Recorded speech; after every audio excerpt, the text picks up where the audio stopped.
Hello बच्चों, तो चलिए इस प्रश्न को पढ़ते हैं। यदि सारणिक x+1, x+2, x+3, x+2, x+3, x+4, x+a, x+b, x+c बराबर 0, तब a, b, c होगा। तो यहाँ पर देखो, हमें चारों विकल्पों में से सही विकल्प का चयन करना है। ठीक है, तो प्रश्न में आगे बढ़ने से पहले इस प्रश्न से संबंधित जो मुख्य उदाहरण है उसकी हम चर्चा कर लेते हैं। तो देखो, यदि a, b, c समांतर श्रेणी में हो तो इसकी स्थिति क्या होती है कि 2b का मान जो है वो a प्लस सी के बराबर आता है। तो अब देखो, हमें जो सारणिक दी हुई है वो लिख लेते हैं। क्या बता रखा है, देखो हमें सवाल में सारणिक x+1, x+2, x+3, फिर x+2 है, x+3 है और x+4 है। फिर देखो x+a है, x+b है, x+c है, इसका मान 0 के बराबर है। तो यहाँ पे देखो, हम संक्रिया लगा रहे हैं। कौन सी संक्रिया?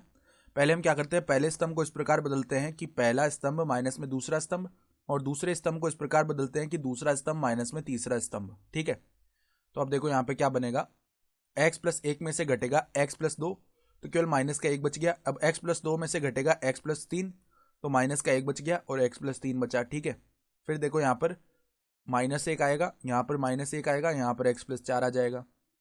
फिर देखो x+a में से घटेगा x+b। ठीक है, तो केवल a - b बच गया। फिर x+b में से x+c घटेगा, तो b - c बच गया, और यहाँ पे x+c है। ये किसके बराबर है? 0 के बराबर।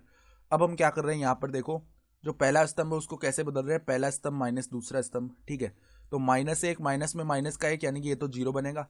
फिर यहाँ पर भी 0 बन जाएगा। फिर a - b प्लस का क्या आ जाएगा, c, यानी कि ये a - 2b प्लस c बन जाएगा। तो a - 2b प्लस का c आ जाएगा। यहाँ पर ये -1 है, -1 है, b - c, फिर x+3 है, x+4 है और x+c है। सही है, ये पद आ चुके हैं। तो अब देखो, हम क्या कर रहे हैं, 0 के बराबर है ना, तो अब हम इसका प्रसार कर लेते हैं पहले स्तंभ के अनुदिश। तो a - 2b प्लस में c, इसके देखो गुणा में क्या आ जाएगा, x+4 गुणा होगा -1 से, तो -x -4 आ जाएगा। फिर सूत्र का -1 गुणा हुआ x+3 से, -x माइनस का 3 आ जाएगा। ये 0 के बराबर है। यानी कि यहाँ से देखो a - 2b प्लस c, यहाँ पर देखना गुणा में क्या आ जाएगा, -x -4 प्लस का x बन जाएगा, प्लस का 3 बन जाएगा। ये 0 के बराबर है। तो x से ये माइनस का x शून्य हो गया। -4 प्लस 3 माइनस का 1 आएगा, जो कि उस तरफ जाके 0 बन गया। यानी a - 2b प्लस c का मान 0 के बराबर आएगा।